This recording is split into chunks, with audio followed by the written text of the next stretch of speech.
नमस्कार दोस्तों, हमारे YouTube चैनल आपनो सिलेक्शन पॉइंट पर आप सभी का स्वागत है। आज सुबह-सुबह एक बहुत ही बढ़िया न्यूज़ निकल कर सामने आ रही है। ईरान और अमेरिका के बीच युद्ध विराम को लेकर ये खबर है।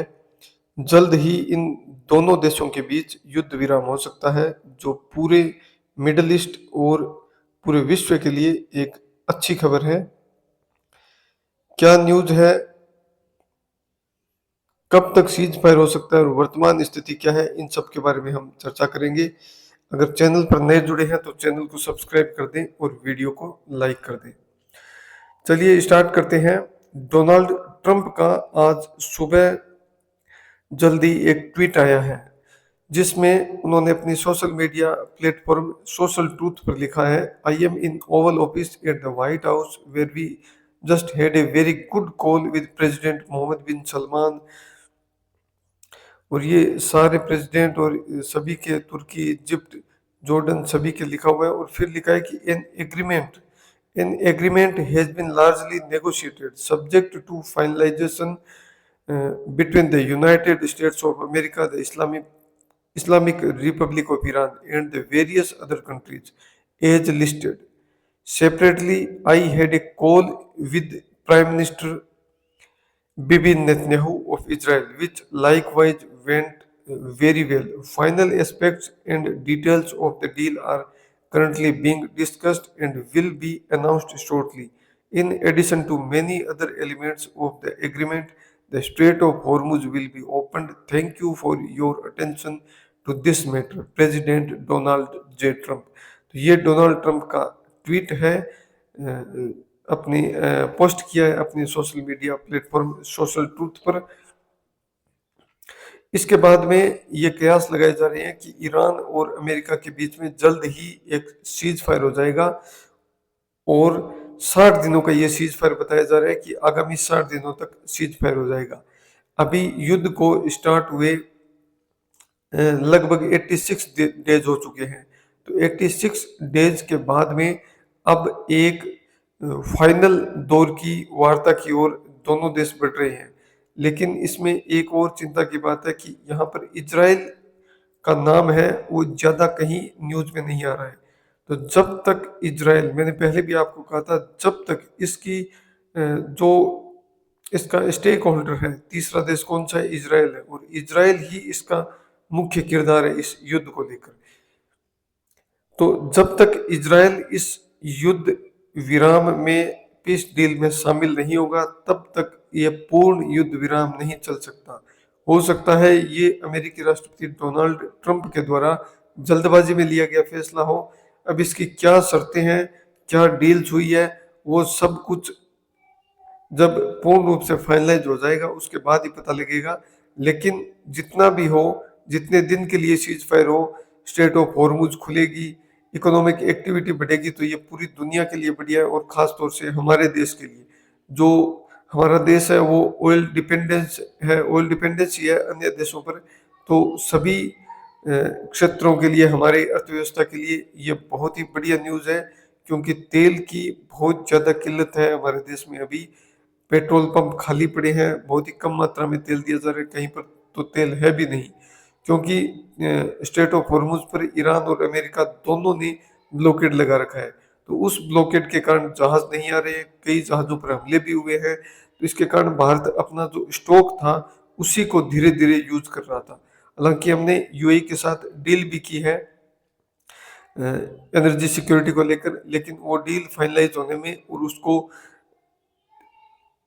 धरातल पर आने में काफी टाइम लगता है। तो ये पीस डील और ये जो एग्रीमेंट होने जा रहा है, जो ट्रंप ने बताया है और न्यूज निकल कर सामने आ रही है, ये हमारे देश के लिए तो बहुत ही बढ़िया और अच्छी बात है, और पूरी वर्ल्ड इकोनॉमी के लिए भी ये अच्छी बात है।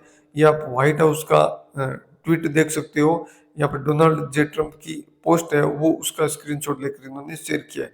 An agreement has been largely negotiated subject to finalize subject to finalization between the United States of America, the Islamic Republic of Iran, and the various other countries as listed. Donald J Trump, ये Donald Trump का जो tweet है उसके बारे में इन्होंने बात कही है।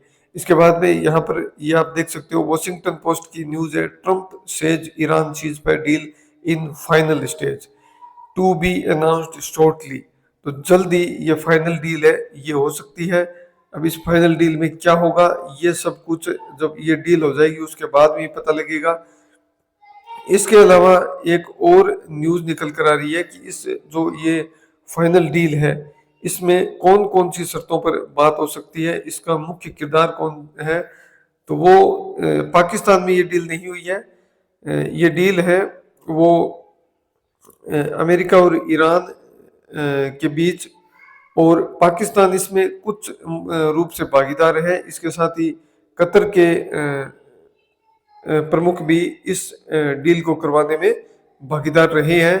तो ये डील जब पूर्ण रूप से होगी उसके बाद ही एकदम कंफर्म कहा जा सकता है कि इस डील में क्या हुआ है और किस पर बातचीत हुई है। लेकिन जो सामने निकल कर आ रहा है वो ये है कि शांति समझौते में का जो ड्राफ्ट है, इसमें स्ट्रेट ऑफ हॉर्मुज को खोलने के लिए प्रमुख रूप से बात हुई है, स्ट्रेट ऑफ हॉर्मुज को। इसके अलावा स्ट्रेट ऑफ हॉर्मुज खोलने के बाद में अमेरिकी नौसैनिक नाकाबंदी है वो हट जाएगी, और जो ईरान की जो अरबों डॉलर की संपत्ति है जो फ्रीज की हुई है अमेरिकी सरकार के द्वारा, उसको रिलीज कर दिया जाएगा, और ईरान के आसपास जो अमेरिकी मिलिट्री की जो प्रेजेंस है उसको भी कम किया जाएगा।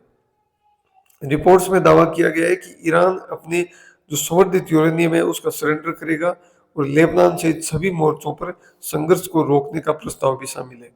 इसके बाद दोनों पक्षों को परमाणु मुद्दे पर अंतिम समझौते के लिए 30 दिन और दिए जाएंगे, जिसे आपसी सहमति से बढ़ाया भी जा सकता है। तो ये न्यूज निकल कर सामने आ रही है, लेकिन क्या ये सीज फायर लंबे समय तक टिक पाएगा, क्या ये समझौता टिक पाएगा? क्योंकि अगर इजराइल इसके अंदर शामिल नहीं है, और इजराइल को अगर लगा कि हमारे पक्ष में फैसला नहीं हुआ है, हम जैसा चाहते थे वैसा फैसला नहीं हुआ है, तो ये पीस डील, ये जो नेगोशिएटिंग की जो बात चल रही है, ये जल्द ही खत्म हो सकती है, क्योंकि ईरान इसके अंदर मेन भागीदार है। इजराइल और ईरान इसके अंदर मेन भागीदार है। अमेरिका से ज्यादा इजराइल के हित है। तो इजराइल जब तक नहीं चाहेगा तब तक ये पीस डील नहीं हो सकती। उम्मीद करते हैं कि इजराइल को भी ये पीस डील ये सूट करेगी, और इस पीस डील को इजराइल भी मान जाएगा। देखते हैं क्या होगा। लेकिन अभी जो छुटपुट हमले हो रहे थे वो रुक गए हैं, और दोनों देश हैं वो बातचीत करने के लिए तैयार हो गए हैं, और दोनों देशों के बीच अभी बातचीत चल रही है। उम्मीद करते हैं कि युद्ध यहीं समाप्त हो। युद्ध से किसी का भी भला नहीं होता है। वीडियो देखने के लिए धन्यवाद।